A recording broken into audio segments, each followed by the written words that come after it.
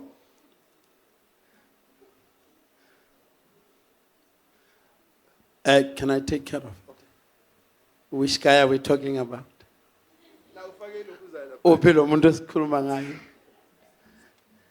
Which guy?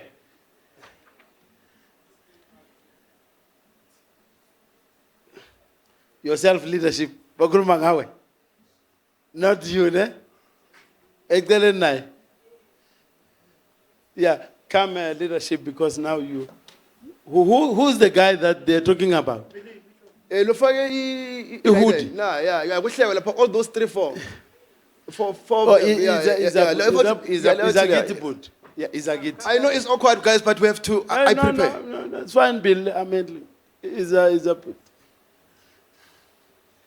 Tell about Begga to Sapum. Sponobono to Zobufana na Maobuela.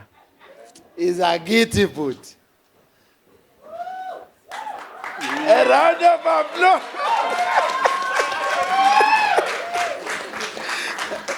Now we'll deal with them. You must understand we are creative people, right? Yeah, something inside him is burning. We're dealing with it, all right? I don't think he means to be rude. Yeah, I don't think so. Me Okay, too. let's clap for Billy.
Clap your hands like this. Come on, yo.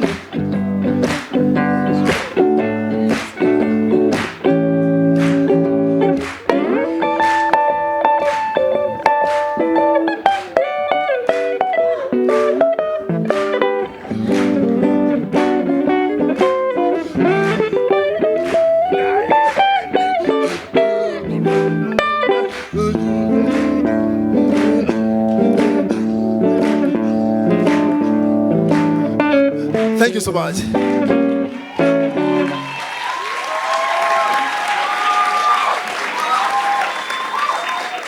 That was Alan Kwela. You see that thing, it was swinging, right? You see, that is why it's on 2 and 4, right? Just like same as,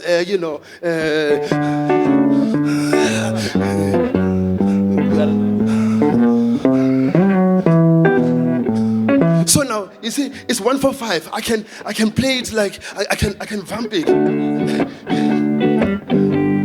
And if I want to walk it, because I can create a walking bass on it if I play solo and with a duet.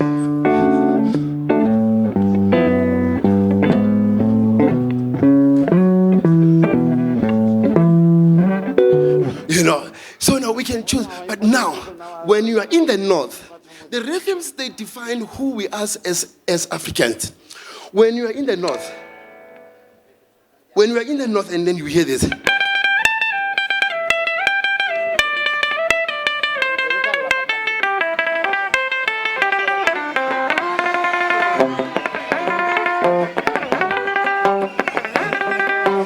You know where you are in the country, right?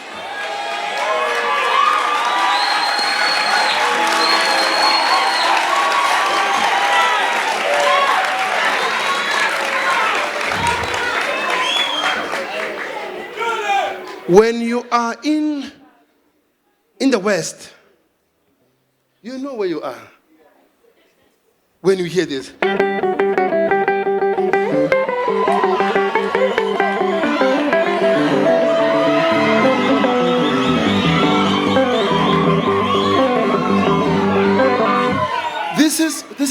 This is who we are.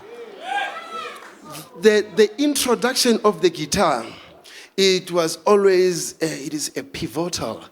It played a significant role, because you see, when manhlaba ngikhuluma nazo, you are lilizeling. It's important that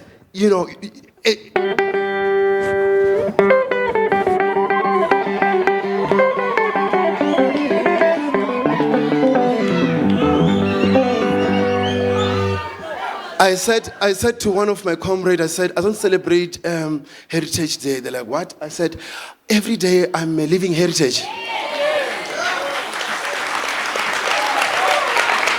I don't have to wear a costume. No. Because a costume is like a Halloween. On Halloween, you go and buy those things. As a Halloween, you wear them. Today, anyone can buy that. But now, the heritage is in there. It's what you inherit. It's in your DNA. It's in your blood. But we are not there to talk about that. To talk about the rhythms that identify us, that today we have this jazz. So now, the mixture of umpaqanga, African jazz, and kwela, it is what today it has called. There's this what is called Afro jazz. That's what they do. Many rhythms were introduced, the bossa novas, the Latin, the samba, incorporated with umpaqanga in African. I will just do a little bit of demonstration.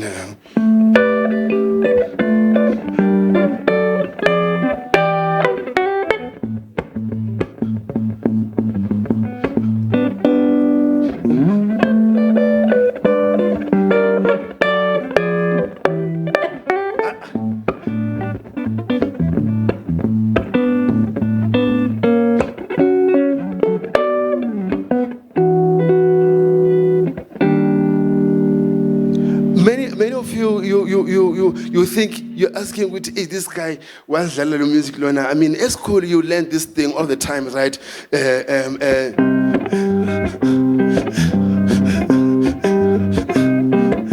So now, but now, as much as we have the blue bossa and so forth, but now you must understand that in South Africa, no matter what we can try to play that is blue bossa, that is borrowed from us, it will never be the same, because they say, Ubab Jonas Gwangwa always say that African music, it has that lament, because that thing, there's that cry inside of it. It's like in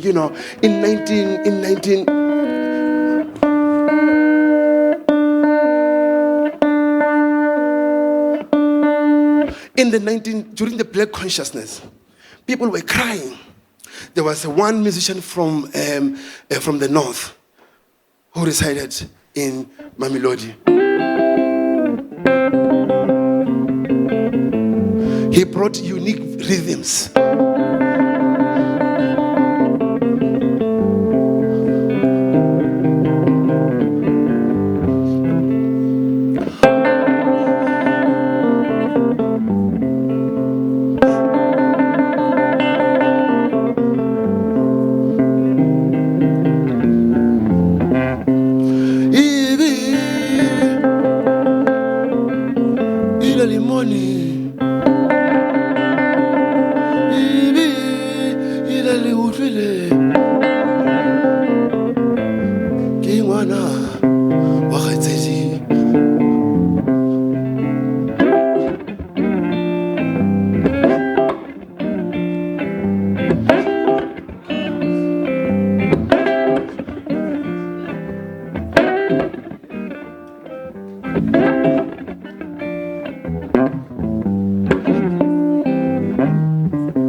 Malombo.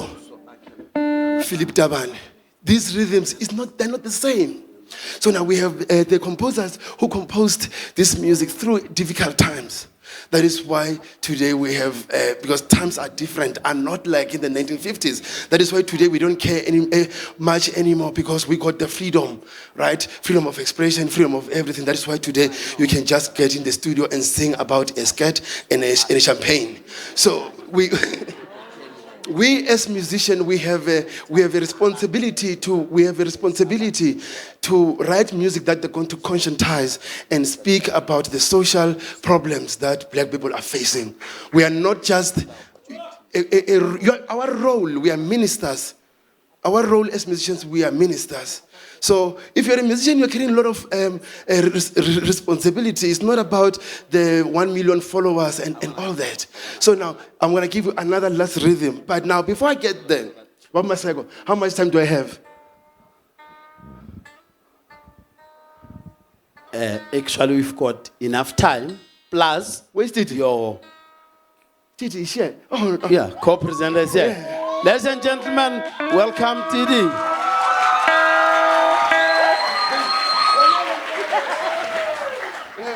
Yeah, sing something. I must sing. Do I have to sing? No. Nina imali. Nizan patal.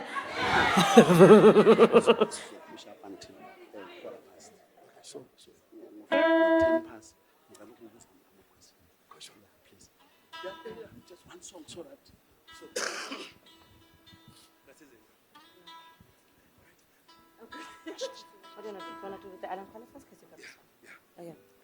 Okay, I'll sing.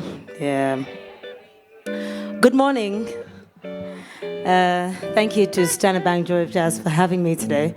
It's a real honor, and it's so lovely. It's so lovely to see so many young people attending this. So shout out to you. So what are we talking about, Konja Pili? Rhythm, ne? Ah, Shem. Okay. All right. So we'll do some rhythms together, but I want to quickly talk about, before I sing, I want to quickly talk about the origins of some of the rhythms that we have in South Africa. So we've got melody, right? We've got harmony. We've got all these things that we've got lyrics. We've got tone. We've got texture. And all these things that really talk about, how to put a song together. But one of the most important one of them is this very one, and that's rhythm.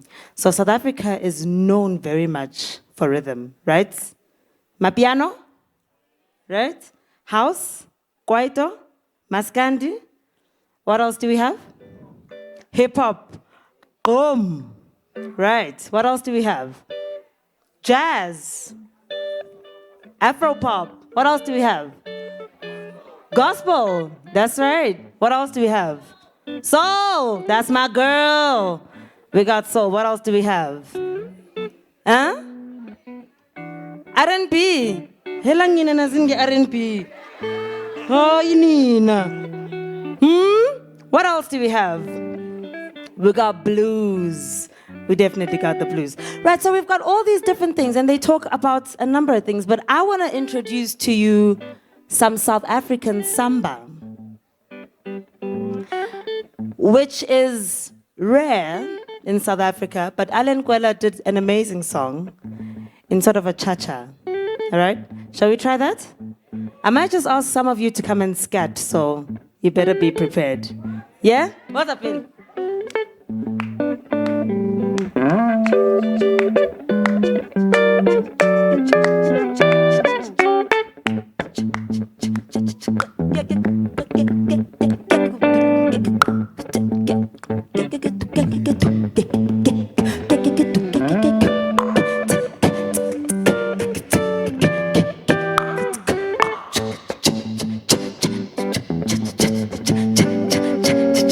Won't you come around, my baby? Let's see your face. Oh, you're so wonderful. You're my loving baby, and I need to let you know, don't ever go away from me, my loving, turn around. Oh, baby, won't you turn around, my baby? Let's see your face. Oh, you're so wonderful. You're my loving baby, and I need to let you know that don't ever go away from me, my loving turnaround.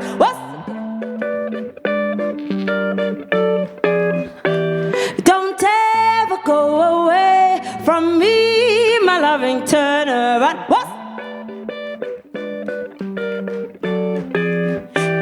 Don't ever go away from me, my loving turnaround. So to get.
Don't ever go away from me, my loving turn. I won't ever go away from me, my loving turn. Don't ever go away from me, my loving turn.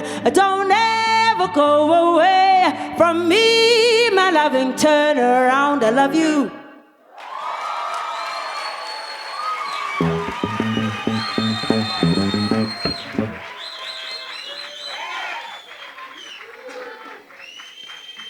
Thank you so much. For those that didn't know, the song was, am I right, Billy? It was written by Alan Kwela, yeah? Alan Kwela is a South African composer. That just tells us how vast South Africa is, right? All the beautiful music that we have. So it's not only about the 1-4-5 progression, as we know.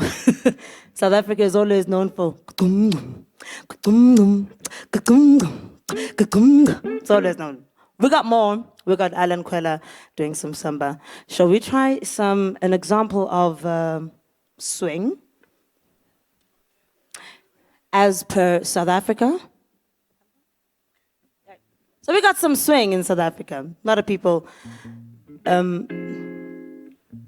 kind of associate swing with Western jazz or American jazz, right? So we associate swing with Ella Fitzgerald. Yeah? We associate swing with Duke Ellington. Yeah? It's Miles Davis. Yeah? And all that jazz. But Winston Mankunku Ngozi, a Cape Town-born saxophonist, wrote Yakhali Nkomo, which is a perfect example of swing. Yeah? Mamsbongile Khumalo at the Market Theatre then added lyrics to it. But guess what? Those lyrics were not written by Mamsbongile Khumalo. They were written by Mam Thembi Mtshali. Here we go. We've learned something new today. So here we go. Here's an example of Yakhali Nkomo. I'm going to ask someone to come in and help me. You better be confident to come up by yourself before I come and grab you, right? So we're going to see if we can try some swing solos here, right? There, go, go.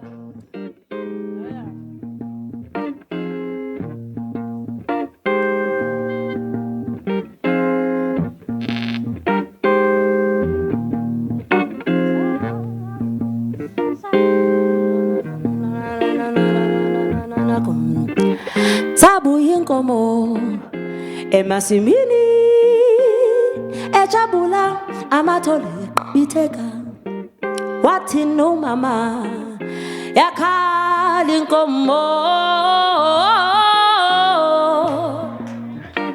zabuye nkomo emasimini ejabula amathole bitheka wathi no mama Yakalinkomo zisanomcaba zisani mijabula hlukuhle makula sabe mama kalumntwana tsektukut kalunina ka kalunina ba o sa do do ba ba da da da da da da da da do ba ya do ba bo ba ba ri ba ba ba ba ba wi wi wi wi ba bu wi ba sa ba ba da ba da ba da ba do do do do wi wi bu wi sa ya sa ba ba ba ba ba ba ba ba ba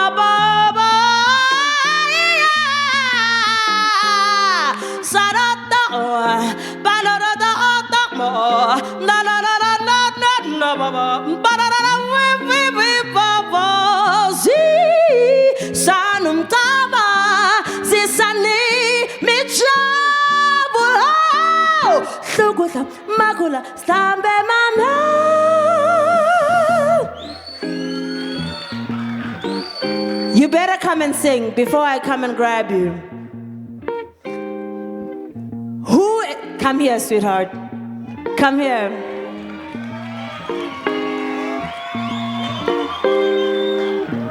All right, show her one more time. More some love. Show some love. That's right. Yeah. Hey.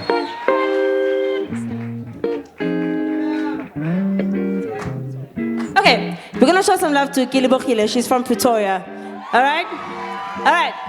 There you go, girl.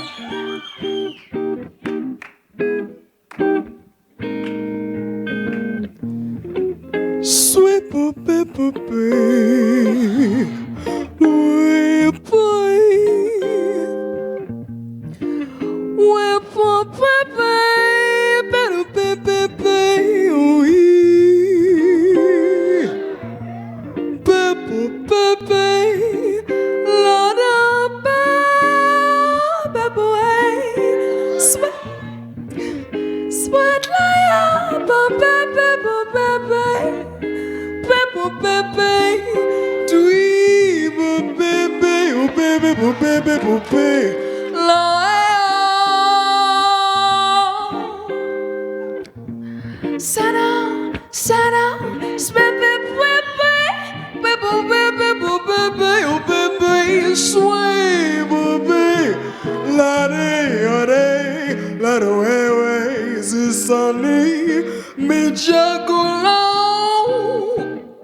Mama, do you want me to lose my job?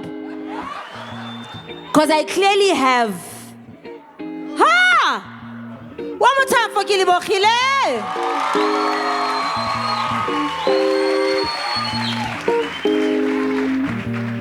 Do we have... Come here.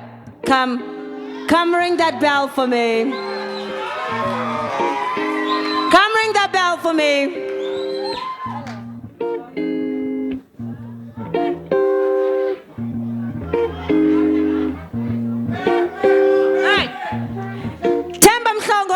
All the way from Benoni.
mini ejabula matole matole matole matole qibitheka zisanumcaba zisani mijabulo hlokotla makula slambe mami.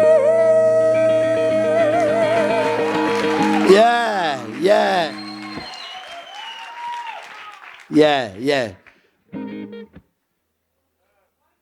Ladies and gentlemen, Billy and Titi, we still have them here.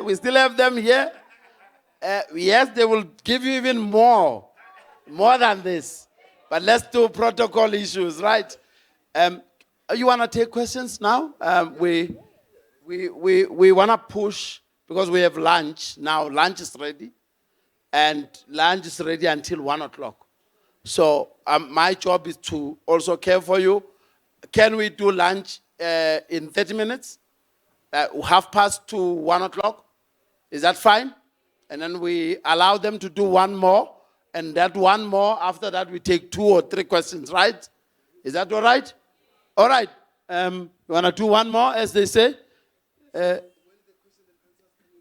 Yeah, immediately after one more, then it's Q&A, and then we move on. Is that all right? Can't you clap for my swagger now? I mean, come on, you guys. I come here and I change costume, and you just don't see it.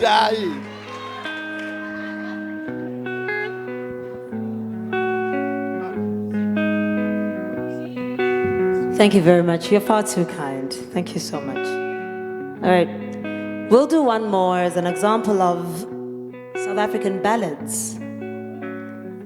Right. We spoke of Afropop, we spoke of boom, we spoke of house. We just did some swing, right? We did some Alan Kwela earlier, that's some samba, you know. But we want to do a song that shocked many people from Busi Mhlongo. Right. She was known for Istatamiya, Umbakanga, you know, rock, according to South Africa. She penned a song down titled Yisa Bantabami. All right, we're going to do that. And at some point, I'm going to ask you to sing. All right? All of us. All right? All right.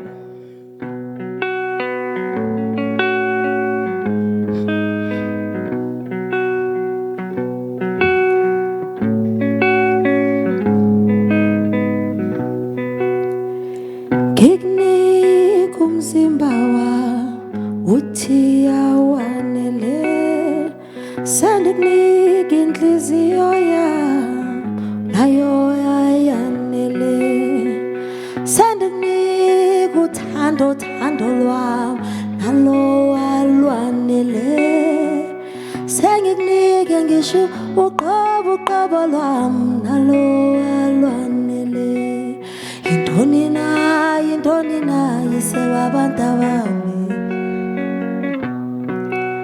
Yintoni na yisewabantu bami. Imlose ndilala ndingalele cabanga ngawe. Yintoni na yisewabantu bami.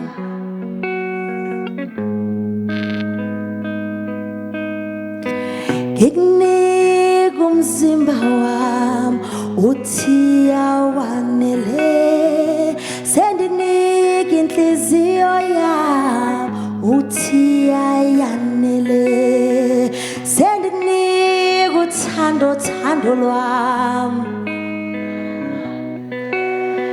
sendikunika ngisho uqobo lwami. Ngithi yintoni na yakho silele kodo. Yintoni na yisabantu bami.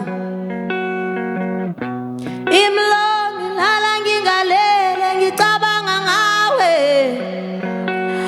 Oh yeah yintoni na yisabantu bami.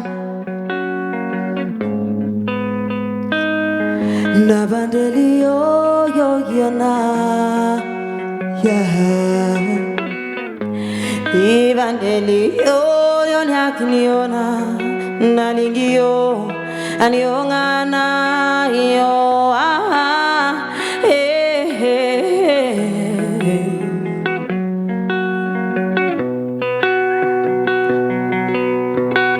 You ready to sing? You sing when I pointed you, right? In harmony.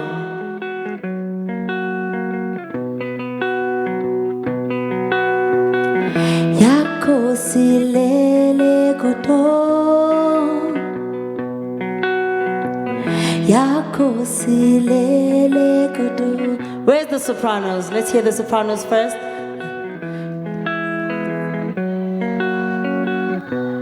Ziza, is that you, honey? That's right. I hear you. And where are my altos at? Yeah? Can you sing? Yako silele koto, yako silele koto. Where my tenors at? Yeah. Yako silele koto, yako silele. All right, you ready? Woo, baba baba baba baba.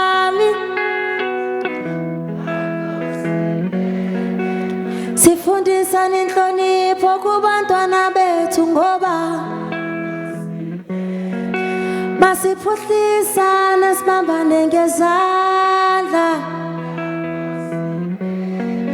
masibambane ngezandla.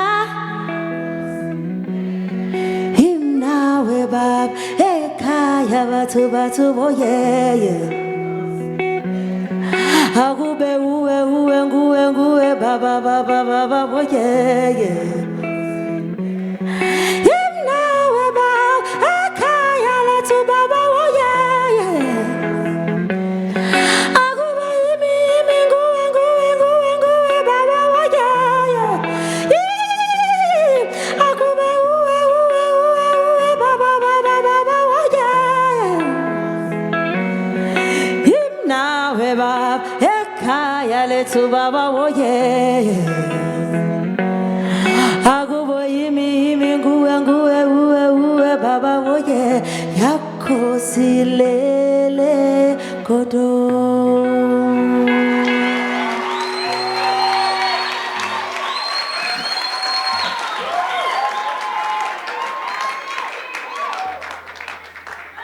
Ladies and gentlemen, Titi Lozipo from Tabeja, Ele Monana.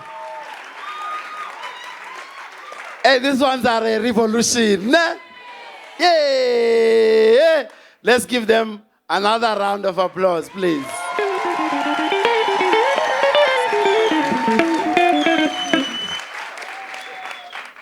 Thank you, Billy. I'm going to take 2-3 questions. Someone said to me, your shades suits you, brah. I'm not going to take them off. Please help me if I can't see a hand. I'm not taking them off. If I can't see you, someone else will point. So let's start. I see one. Yeah, I'm coming. I'm seeing one. I can see you. I can see one. I can see two. The hand is up there. Yeah, that's your number 2, ne? And then I can see 3. And then, sorry, bro. Can we do 4? Yeah, well, I'm coming. Can I do 4 at least, yeah? Yeah. Where? Yes. Where? There, the guy with the cap. So let's do 1, 2, 3, and 4 and see how much time we still have. Very short, very sweet, and then straight answers, ne? Roving mics. Remember 1, 2, 3, 4. Sanbonani ikamala muceli Nhlanhla. I'd just like to ask Usis Titi a question. As a musician and as someone who studied music, how did you come to the point where you were like, this is Utiti, this is how I sound, this is what I'm going to sound, and like Yeah, how were you able to be true to your sound and how you sound? Thank you. Oh, nice. Do you guys want us to take all the questions or one at a time? You're good with all of them? We can remember? I will rephrase. Okay. Right?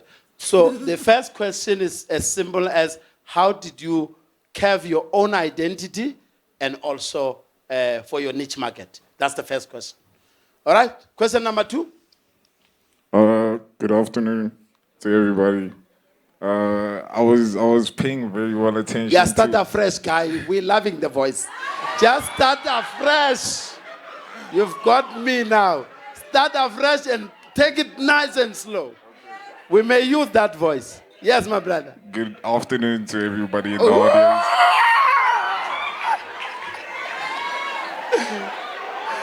Okay, do that again. Introduce yourself.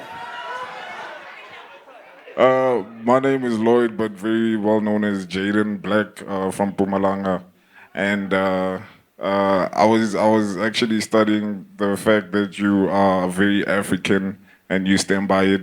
So, as a composer, I wanted to know if there was ever a time when composing music, if you had to use international elements to improvise into your own original music, and if so, why did it come about that you had to? Right. One, you are African and your music is African. Why didn't you use some international with the rhythms fuse? No? Yeah, that's what he says. Yeah, the reason being. And then why did you not? I think that's the last component. Well, you can repeat it. You can repeat it, but that's what he said. Yeah, you can simplify it for them, but that's what. To simplify. Yeah, I think that simplifies. Since you are African, and the reason I'm asking is because you make African music, and I believe that it's been African rooted. So, with you composing all these years, have you found yourself having to use an international element to improvise in your own original music? And if so, why? Yeah, that's basically what I said. But anyway, fine. Number 3. Yeah, I know. Yes. Number 3. Hey, me, it's Mr. Mapena, ne? Yes. Mr. Monama. Ngifuna ukubuza, what is the name of this rhythm? There's a song that is played by Mr. McCoy Mrubata, 3-4. Idlale groove besiya swing. What is the name of that rhythm? Thank you very much. What's the name of the song? What is the name of the song? Yeah. It's called 3-4. It's called 3-4. Yes. By McCoy Mrubata. You know it? Do you know the melody? Yes. The melody.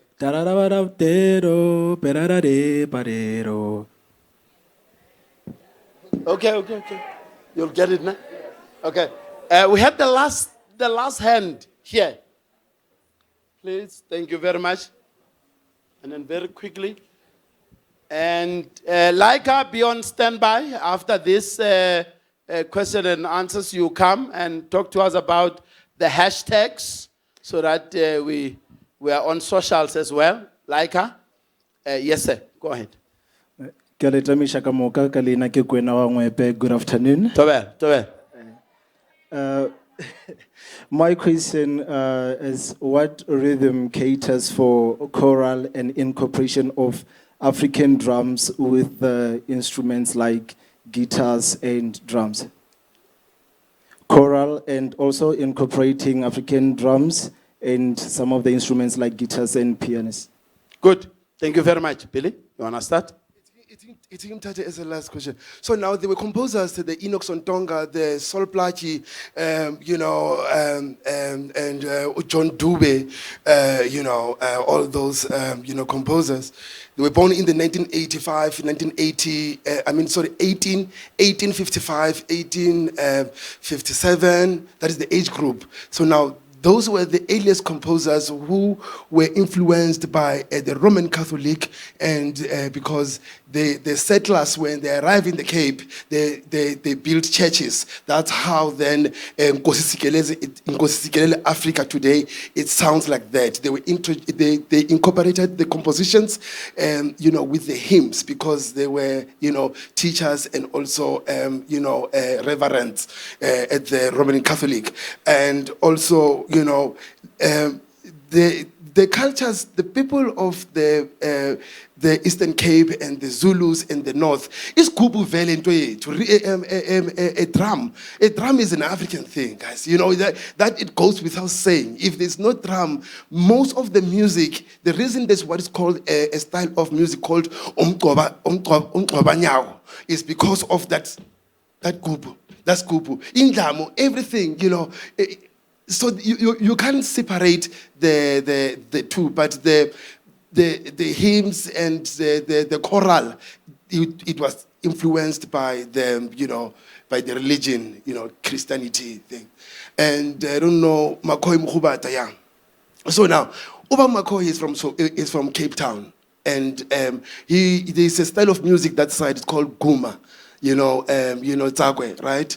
The song of Abdullah Ibrahim and all those other compositions like the Eric, Dyer and so forth, Errol Dyer, and many of them. They are influenced by that sound, the carnival. Those carnival people, when they do the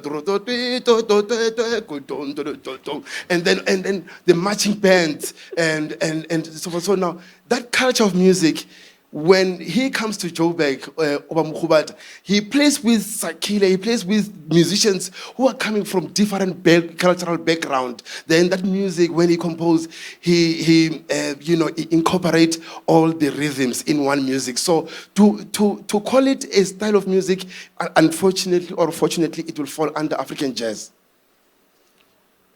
And the revolutionary brother, that question, Maseko Ibalegile, Joe. Same one. Yeah, yes. Should I repeat it? Yeah, please. Did you want to answer that question? I can answer it, but I would need to recap it. And I think it would be better if it can come from him again, if you don't mind. So I think we may have tricked ourselves by allowing all the questions. If you can please repeat your question, because it is a very important question. Can I try? So just to save time.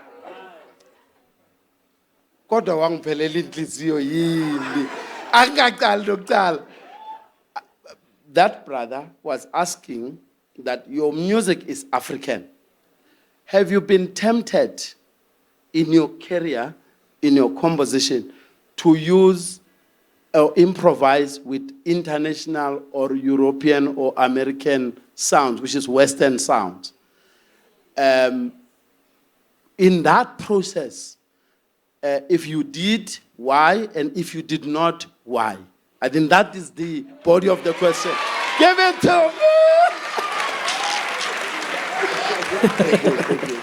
Right. Okay. All right. I get it. Thank you so much for that question. I think it is a very important question. Thank you so much. I might just answer the lady's question with this one as well. Is that okay? Right. So maybe in correlation with that question, for me personally, how I found my voice. So I have an eclectic ear, which means I listen to everything, right? I grew up listening to heavy jazz, pure jazz, right? Because of the history of my mother, who is a jazz singer. So I grew up listening to Ella Fitzgerald, right? I grew up listening to Lorez. I grew up listening to Miles Davis, Charlie Parker, and the list is endless, right? However, I am in South Africa, and radio is radio, right? Now, radio, South African radio, played Mam Miriam Makeba. It played Mamleta Mbulu. It played Hot Sticks Mabuse, and the list is endless, right? Now, how I got to find my voice was by putting together all those sounds All of them. And I mean all of them. This is now, when I grew up listening to Mariah Carey, listening to Boyz II Men, listening to Whitney Houston, listening to Mary J. Blige, and the list is endless, right? Now, I took all those sounds, and I told myself one thing through a form of identity. That when I become the musician that I would like to be, I do not want to be dubbed as the next Miriam Makeba. I didn't want to sound like the next Mamleta. I wanted to find my own voice. Fortunately, God gave me the huskiest of voices. So that, number one, was my winner, right? My voice is different from others, right? It's got this scratchy thing, namanyaz. Bangkosha naseskolweni because Indian. Do you get what I mean? So I took that, and then I identified myself through my upbringing, through the music that I listened to, through being deliberate and intentional about what I want to do. I took all those three components, and then I said, this is what I want to sound like. I can't define the sound. I can't define the sound, but I know that I don't sound like, and I don't sound like, I don't sound like Mary J. Blige. I wish I did, but I don't. I don't sound like Mariah Carey. I don't sound like Busi Mhlongo. I sound like me, right? Now, in correlation with the question of composition and how tempting it is, now that I've listened to all of this music, brother, I'm going to be honest with you. When we write music, we don't think, what's the English, Billy? Revolutionary. We don't think culture, right? Or tradition, right? I think there is someone that's going to speak on songwriting or harmony. I think it's Zoe. Maybe she'll elaborate on this. But here's the thing. When we write music, we think melody first in most cases, right? And then we think lyrics, right? Then we think rhythm. I'll give you a typical example. There's a song on my album titled Nomazocho. That song was never in 6/8 originally. It was never in 3/4. It was a ballad. I got into studio, I said, I don't want the song to sound like this, right? So there is nothing wrong with taking different components from all over the world based on your ear, right? There is also nothing wrong with not taking it. There are musicians, Imaskandi, for instance. That's him. That's him. But I'll make an example. There's a this song that has the sexual healing riff. Gafa, Gafa. Gafe Lubala. Go listen to that. Go listen to Sexual Healing. Go listen to that. Go listen to Sexual Healing. There is a correlation. Go and listen to Ringo Madlingozi's Kwanele Ngesikhalo Tlisumoya. Go and listen to Prince. I only wanna see you dancing in the purple rain. There's a correlation. Now that is generations and generations of music, right? That shows you that there is a connection. There is a rhythmic connection. There's a harmonic connection. There's a lyrical connection. There is a texture, how it feels, how it lands to the ear, right? And then we've got these little things. For instance, we just did a Busi Mhlongo song that's got a riff.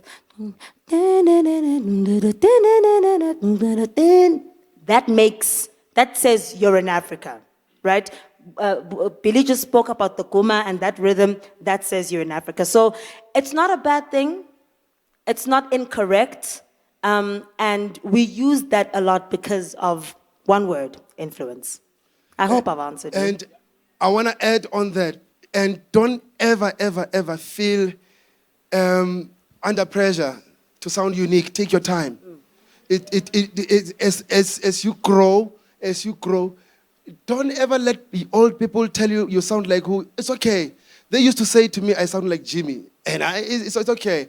And I outgrow that. And then I met Jimmy. I'm like, Jimmy, do you think I sound like you? Jimmy said no. I'm like, okay. So then they don't know what I'm talking about. So now, why am I saying it is because in the 1950s, in the 1920s, in the 1950s, the African jazz, the emergence of African jazz, it was because of Sarah Vaughan. If there was no Sarah Vaughan, there was not going to be all the Dorothy Masuga. So, Afro-pop, it evolved from, the pop music of America. So now, take your time. And me, I'm a cellist. There's no way I'm getting 20 or something. So I wrote a book here. This book is for you. It's outside. If you have money, you can. There's history content in here, Maseko. And some of the schools, they already have the book. Some who don't have the book, they can contact us. We will make sure that we deliver the book. Thank you so much. Another round of applause for Billy Munana. TT. But thank you very much. Billy, a facilitator's job is to do the selling. So you just took out the thunder. I was gonna show people that I know you better. And I was gonna say, hey, there's also this book and is. But thank you very much. Please grab yourself a copy of this. This is now the understanding of our own rhythms and the guitars and the style of how this beautiful instrument is being played. Ladies and gentlemen, now we're going to move to the stomach matters. All right? And McDonald is taking care of us. All right? Outside there, McDonald, eat. Now, I want Laika to just share with us so that we are there online. Siba Bombate. Ladies and gentlemen, Laika. Hello, Sanbanani. How's the workshop, guys? Are you guys posting? Where are you posting? Where are you posting? On which accounts? Huh? Where are you tweeting? Which accounts? Because we're not seeing it. We're not seeing Standard Bank Arts. No one is tagging Standard Bank Arts. I haven't seen it. I haven't seen at Joy of Jazz. Standard hashtag SBJOJ23. Hashtag feel the jazz everywhere. And you must tag at Standard Bank Arts. Tag at Joy of Jazz. It's Standard Bank Joy of Jazz. Tag all our sponsors, Mac Cafe. Tag Radio 2000 is outside. Please tag Radio 2000 as well when you post their stuff. Tag all of the sponsors that you see outside. So Mac Cafe is outside. Radio 2000 is outside. So ngicela puma ngaphandle. Nithule, because they're actually broadcasting live from the workshop. So when you go up the stairs and you walk out, please just keep it low, keep quiet for a bit until you're outside. On the outside, that's when they'll serve you and give you food. But remember, hashtag SBJOJ23. That's Standard Bank Joy of Jazz 2023. So SBJOJ23. Hashtag feel the jazz everywhere. Hashtag feel the jazz everywhere, guys. SBJOJ. And if you are tagging us and we see it, we might give you some stuff during the workshop. So if I see a post on social media, are you guys following Joy of Jazz now? And are you following Standard Bank Arts now? So if you post stuff, you might get, we've got some surprises and gifts for you here today, but we have to see your posts first. Thank you. So after the break, we're going to check for your posts and we're going to give people prizes. Thank you. Ngicela nithule manje steps because Radio 2000 is broadcasting. Okay. Thank you very much.